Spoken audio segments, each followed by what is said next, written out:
Presenting the classics of Sam P. Chaladurai. Sam P. Chaladurai அவர்களின் போதனை களஞ்சியத்திலிருந்து. கர்த்தரின் ஆசீர்வாதமே ஐஸ்வரியத்தை தரும், அதனோடே அவர் வேதனையை கூட்டார். ஐஸ்வர்யம் கர்த்தரால் தான் வருது, கர்த்தர் தான் அதை மனுஷனுக்கு கொடுக்கிறார். பெரிய பெரிய பரிசுத்தவான்கள்லாம் பெரிய ஐஸ்வர்யவான்கள் கோடீஸ்வரர்களா இருந்தவர்கள் காண்பிக்க போறேன். இன்னைக்கு ஆபிரகாம் உடனே வந்த லோத்துக்கும் ஆடு மாடுகளும் கூடாரங்களும் இருந்தன. அவர்கள் ஒருமித்து குடியிருக்க அந்த பூமி அவர்களை தாங்க கூடாது இருந்தது. அவருடைய ஆஸ்தி எவ்வளவு இருந்ததுங்க? மிகுதியா இருந்தபடினால் அவர்கள் ஒருமித்து வாசம் பண்ண ஏதுவில்லாமற் போயிற்று. ஆதியாகமம் 26ஆம் அதிகாரத்தை எடுப்போம். 13ஆம் வசனம். ஈசாக்கை பற்றி சொல்லப்பட்டிருக்கிறது இங்கே. அவன் ஐஸ்வர்யவானாகி, எல்லாம் சொல்லுங்க, அவன் ஐஸ்வர்யவானாகி, லேச கொஞ்ச நெஞ்ச ஐஸ்வர்யம் இல்ல. அடுத்த வரி சொல்லுகிறது, வர வர விருத்தி அடைந்து, எப்படி சொல்லியிருக்கு? மகா பெரியவனா. நான் சும்மா லேசான ஆள் இல்ல, மகா பெரியவன், பெருத்துட்டான். இவரெல்லாம் தேவனுடைய பிள்ளை இல்லையா? ஐஸ்வர்யத்தை பற்றி இவ்வளவு கேவலமா சொல்றாங்க சிலர், அவ்வளவு எதிர்ப்பா பேசுகிறார்கள். நான் கேட்கிறேன், ஆபிரகாம் தேவனுடைய பிள்ளை இல்லையா? பரிசுத்தவான் இல்லையா? ஈசாக்கு பரிசுத்தவான் இல்லையா? யாக்கோபும் யோசேப்பும் தேவனுக்கு பிரியமானவர்களா இல்லையா? தேவனுடைய உள்ளத்தை அவர்கள் பிரியப்படுத்தவில்லையா? தேவனுடைய பிள்ளைகளை அவர்கள் வாழவில்லையா? வெற்றிகரமா வாழவில்லையா?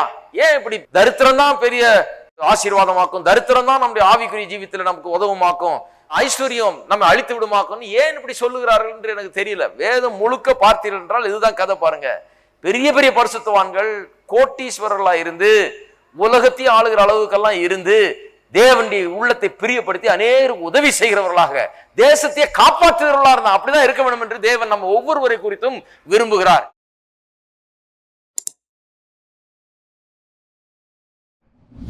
வாசிப்போம். யாத்ராகமம் 36 4 முதல் 7 வரை. அப்பொழுது பரிசுத்த ஸ்தலத்து வேலை செய்கிறவைகள் யாவரும் அவரவர் செய்கிற வேலையின் காரியமாய் வந்து மோசேயை நோக்கி, கர்த்தர் செய்யும்படி கற்பித்த வேலைக்கு வேண்டியதற்கு அதிகமான பொருள்களை ஜனங்கள் கொண்டு வருகிறார்கள் என்றார். இந்த சம்பவம் உங்களுக்கு ஞாபகம் இருக்கும். இஸ்ரவேல் மக்கள் வனாந்திரத்திலே அங்கே தங்களுக்கு உள்ளவைகள் எல்லாம் கொண்டு வருகிறார்கள் ஆசரிப்பு கூடாரத்தை கட்டும்படியாக. அப்பொழுது மோசே, நீ புருஷர்களாவது ஸ்திரீகளாவது பரிசுத்த ஸ்தலத்துக்கென்று காணிக்கையாக ஒரு வேலையும் செய்ய வேண்டாம் என்று பாளையம் எங்கும் கூறும்படி கட்டளையிட்டான். இவ்விதமாய் ஜனங்கள் கொண்டு வருகிறது நிறுத்தப்பட்டது.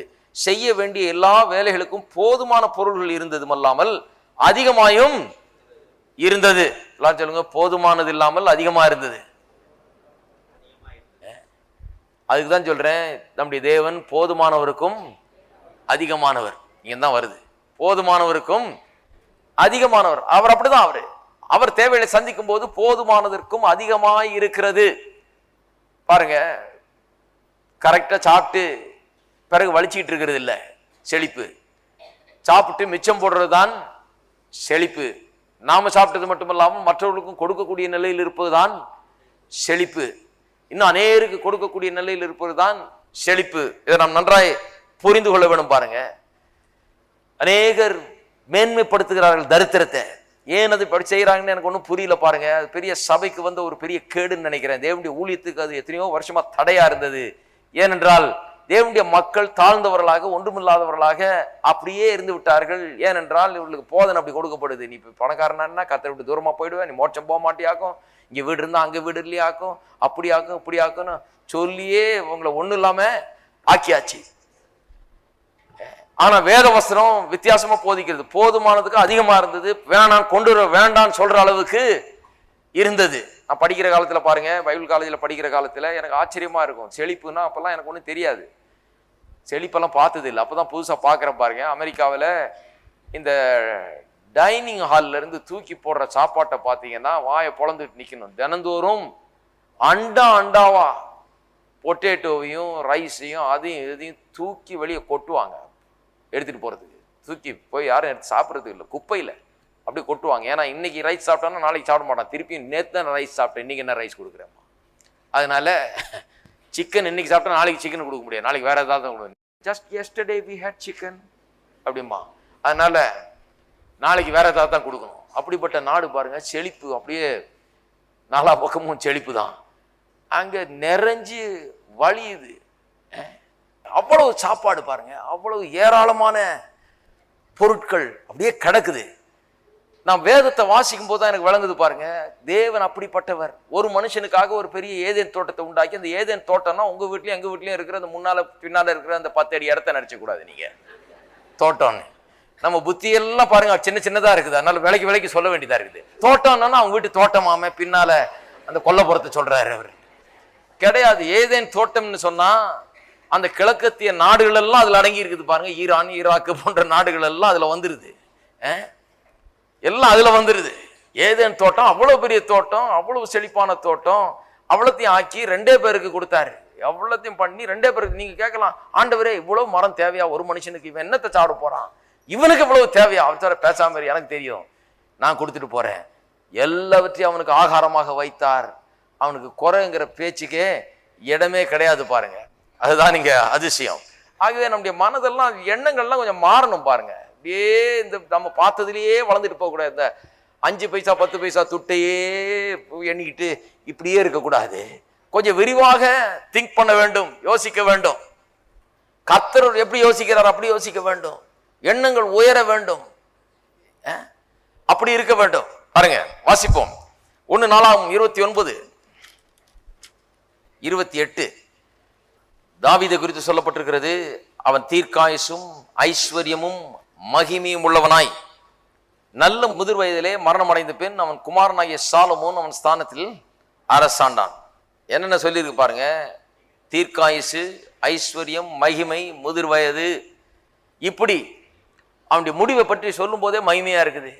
நல்ல தீர்க்காயுசு, ஐஸ்வர்யம், மகிமை எல்லாம் அவனுக்கு சொந்தமா இருந்தது. அதுதான் தாவீது. அவன் யாரு, எங்கிருந்து வந்தவன், எப்படிப்பட்டவன்? இவன் ஆடு மேய்க்கிற ஒரு பையன் பாருங்க. காடுகள்ல ஆடு மேய்ச்சிட்டு இருந்தவன். அவன் ஆடு மேய்க்கும் போது பாடல்களையும் எழுதினான். அவனுக்கு ஒரு பெரிய வெளிப்பாடு கிடைக்கிறது கர்த்தரை பற்றி, கர்த்தர் எவ்வளவு பெரியவர்னு சொல்லி.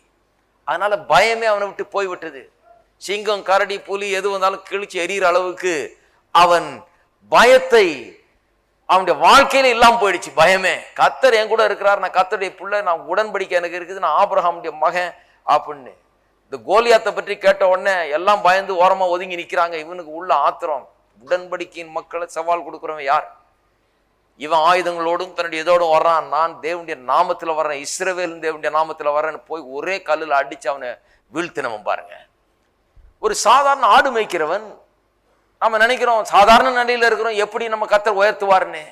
அருமையானவர்களே, உயர்வு எங்க ஆரம்பிக்குதுன்னா கர்த்தர் அறிந்து கொள்ளுறதுல ஆரம்பிக்குது. கர்த்தரை குறித்து ஒரு பெரிய வெளிப்பாடு மூலம் உண்டாக வேண்டும். கர்த்தர் எவ்வளவு பெரியவர், எவ்வளவு நல்லவர், எவ்வளவு அற்புதமானவர், அவர் என்னுடைய தேவன், எனக்காக எல்லாத்தையும் செய்கிறவர்னு நாம் உணரும் போது என்னைக்கும் ஆடு மேய்ச்சிக்கிட்டே இருக்க முடியாது பாருங்க. இன்னைக்கு ஆடு மேய்க்கிறது பரவாயில்ல, என்னைக்கு இதேதான் அப்படின்னு இருக்க கூடாது. இந்தியா தேசத்துல ஆடு மேய்க்கிற தொழிலா?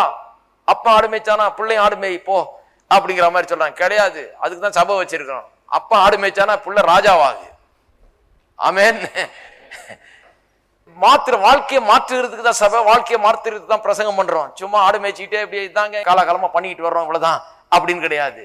இவ்வளவுதான்னா மைண்ட் அவ்வளவுதான் இருக்குது. அதனாலதான் அவ்வளவு இருக்கிறோம். கர்த்தர் யாருன்னு தெரிஞ்சுக்கிட்டா கர்த்தர் எவ்வளவு பெரியவர், மனுஷன் எப்படியா உன்னை கொஞ்சம் யோசித்து பார்க்கணும். ஆதாம் எப்படி இருந்தான், இதுக்காக உண்டாக்குனாரு. இவனை சும்மா ஆடு மேய்க்க சொல்லியா உண்டாக்குனாரு. இவன் அப்படியே தரித்திரத்துல வாழும்படியா உண்டாக்குனாரு. எங்கே காட்டுல என்னத்தையே கிடைச்சதை சாப்பிட்டுட்டு இருக்க முடியாது உண்டாக்குனார். எப்படி இருக்க முடியாது மனுஷனை உண்டாக்கி இருக்கிறார். மனுஷனுக்கு கர்த்தர் வச்சிருக்கிற நோக்கம் என்ன, எப்படி இருக்க வேண்டும் என்று விரும்புகிறார். இதை குறித்த பெரிய வெளிப்பாடு மனுஷர்களுக்கு உண்டாக வேண்டும். வெளிப்பாடு உண்டானாதான் வாழ்க்கை உயரும், வாழ்க்கையில வித்தியாசம் உண்டாகும். சும்மா கோயிலுக்கு போயிட்டு வந்தா ஆகாது. சும்மா 2 அதிகாரத்தை 2 சங்கீதம் வாசித்தேன் தினந்தோறும்னு சொன்னா ஆகாது. வெளிப்பாடு, கர்த்தர் எப்படிப்பட்டவர், என்ன நோக்கத்துக்காக உலகத்தை உண்டாக்கி இருக்கிறார், எப்படி இருக்கணும் உலகம், என்னுடைய வாழ்க்கை எப்படி இருக்கணும், மீட்பு நான் என்ன, மீட்புல என்ன பண்ணி இருக்கிறார், நான் எப்படி ஜெபம் பண்ணலாம், எப்படி கேட்கலாம், எப்படி பெற்றுக்கொள்ளலாம், எனக்காக என்ன வைத்திருக்கிறார், நான் எப்படி இருக்க வேண்டும், கர்த்தர் என்ன குறித்து வைத்திருக்கிற எண்ணங்கள் என்ன, இதெல்லாம் விளங்கலன்னா சும்மா கோயிலுக்கு போயிட்டு வந்து என்ன பண்றது, சீட்டை கொஞ்சம் சூடுபடுத்தலாம் அவ்வளவுதான ஒழிய இங்க ஒண்ணு ஏறாது பாருங்க. இங்க ஏறதான் வாழ்க்கையில பெரிய வித்தியாசங்கள் உண்டாகிறது. தாவீது அப்படி ஆரம்பிச்சவன் பாருங்க. ஆடு மேய்ச்சிட்டு இருந்தவன் இப்ப ராஜா. அவனுடைய முடிவை பற்றி சொல்லும்போது தீர்க்காயுசும் அவனுக்கு ஐஸ்வர்யமும் அதுவும் இது இருந்தது என்று அப்படி சொல்லப்பட்டிருக்கிறது. 1 ராஜாக்கள் திருப்புவோம். 1 ராஜாக்கள் 10:23. பூமியின் சகல ராஜாக்களை பார்க்கலும் ராஜாவாகிய சாலமோன் ஐஸ்வர்யத்திலும் ஞானத்திலும் சிறந்தவனாயிருந்தான். ஐஸ்வர்யத்திலும் ஞானத்திலும் சிறந்தவனாயிருந்தான். 27ஆம் வசனத்தை வாசிப்போம். எருசலேமில் ராஜா வெள்ளியை கற்கள் போலவும் கேதுரு மரங்களை பள்ளத்தாக்குகள் இருக்கும் காட்டத்தி மரங்கள் போலவும் அதிகமாக்கினான். வெள்ளி பெருகுது பாருங்க, எவ்வளவு பெருகுச்சுன்னா கல்லு மாதிரி, சும்மா சாதாரண கல்லு மாதிரி. சாலமோன் ராஜாவுக்கு வெள்ளி சும்மா கீழே கிடக்கிற கல்லு மாதிரி, அந்த அளவுக்கு அவன் அதை பெருக்கினானாம். கேதுரு மரங்கள்னா இந்த காலத்தில் நமக்கு இருக்கிற விலையுயர்ந்த மரத்துக்கு ஒப்பான மரங்கள். அந்த காலத்தில் கேதுரு மரம்னா ரொம்ப காஸ்ட்லி.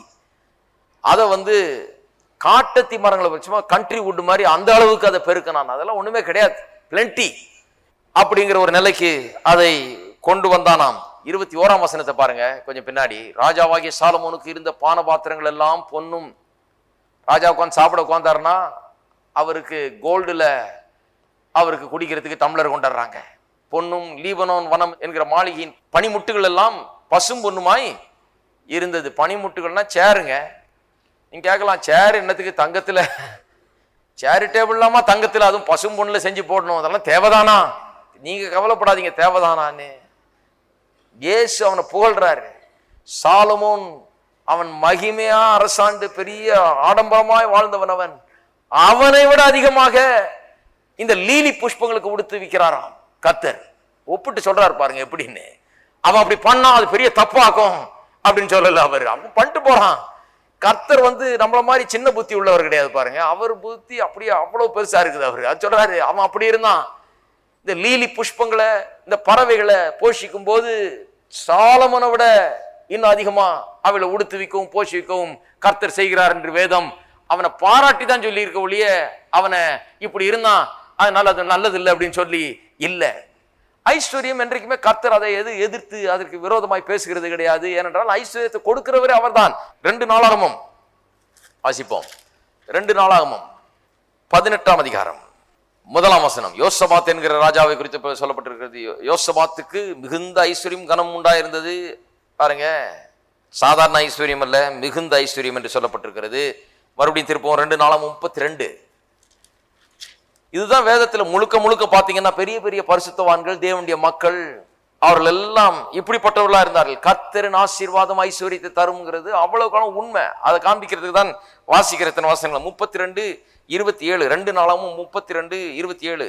எசேக்கியாவுக்கு மிகுதியான ஐஸ்வர்யமும் கனமும் உண்டாயிருந்தது. வெள்ளியும் பொன்னும் ரத்தினங்களும் கந்த வர்க்கங்களும் கேடகங்களும் வினோதமான ஆபரணங்களும் வைக்கும்படியாக பொக்கிஷ சாலையும், தனக்கு வந்து கொண்டிருந்த தானியமும் திராட்சரசமும் எண்ணெயும் வைக்கும்படியாக பண்டக சாலையும், சகல வகையுள்ள மிருக ஜீவன்களுக்கு கொட்டாரங்களையும் மந்தைகளுக்கு தொழுவங்களையும் உண்டாக்கினான். அவன் தனக்கு பட்டணங்களை கட்டுவித்து ஏராளமான ஆடு மாடுகளை வைத்திருந்தான். தேவன் அவனுக்கு மகா திரளான, வாய் திறந்து நல்லா சொல்லுங்களேன், மகா திரளான, அதை சொல்லணுங்க, சும்மா ஆஸ்தியை கொடுத்தாரு, அதுதான் முக்கியம். அங்க மகா திரளான ஆஸ்தியை கொடுத்தார்.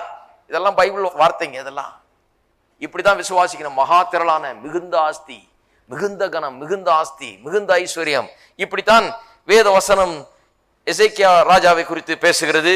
போவோம், யோபுக்கு திருப்போம். யோபு, நிறைய பேர் சொல்றாங்க, நிறைய விசுவாசிகள் இப்படி சொல்றாங்க, நானும் இன்னொரு யோபையா. யோபையாக்களே, இப்படிப்பட்ட யோபையாவான்னு பாருங்க. 3ஆம் வசனம். யோபையான்னு சொன்னார்னா கேளுங்க. யோபு 1:3 யோபா நீங்க. அவனுக்கு 7000 ஆடுகளும் 3000 ஒட்டகங்களும் 500 ஏர் மாடுகளும் 500 கழுதைகளும். மறுபடியும் சொல்றேன், 500 கழுதைன்னா சும்மா நினைக்காதீங்க, 500 கார் மாதிரி. வீட்டுக்கு முன்னால் 500 கார் நின்னா அப்படி இருக்கும். 500 கழுதைகளும் மிருக ஜீவனில் இருந்தது. மன்றி திரளான பணிவிடைக்காரர் இருந்தார்கள். அதனால அந்த மனுஷன் இங்க சொல்லியிருக்கு பாருங்க, கிழக்கத்தி புத்திரர் எல்லாரிலும், அவ்வளவுதான், கிழக்கு தான். இப்ப வேற என்ன இருந்தது? உலகத்திலே பெரிய பணக்காரனா? டாடா பிர்லா இல்ல, கேட்ஸ் இல்ல, ஜோப் கேட்ஸ் தான் அந்த காலத்துல பெரிய பணக்காரர் அவரு.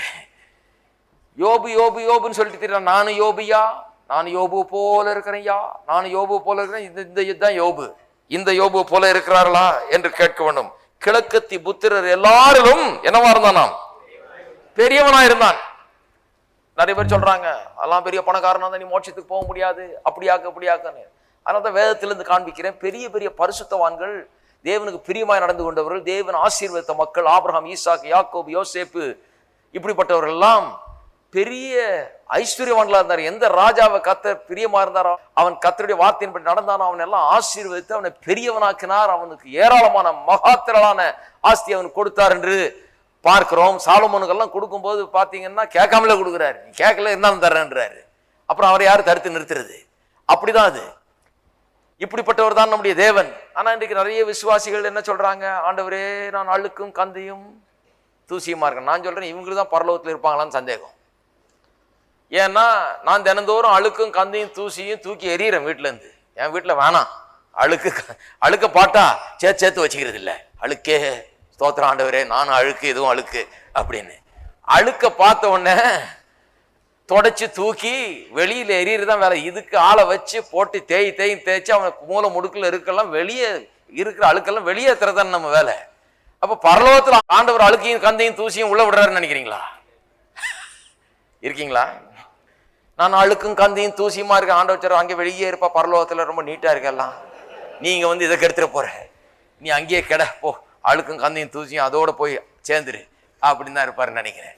ஆகவே அருமையானவர்களே, இவங்க சொல்றதுக்கும் வேதத்துல இருக்கிறதுக்கும் முற்றிலும் வித்தியாசமா இருக்குது. இதெல்லாம் வந்து நான் ஏதோ ஒரு வசனத்தை எங்கேருந்தோ எடுத்து சொல்லல, வேதம் முழுக்க இருந்தா தான். அதுக்கு தான் இத்தனை வசனத்துங்களை வாசிக்கிறேன். நான் வேணும்னே தான் வாசிக்கிறேன், காரணம் இல்லாமல் நான் வாசிக்கவில்லை.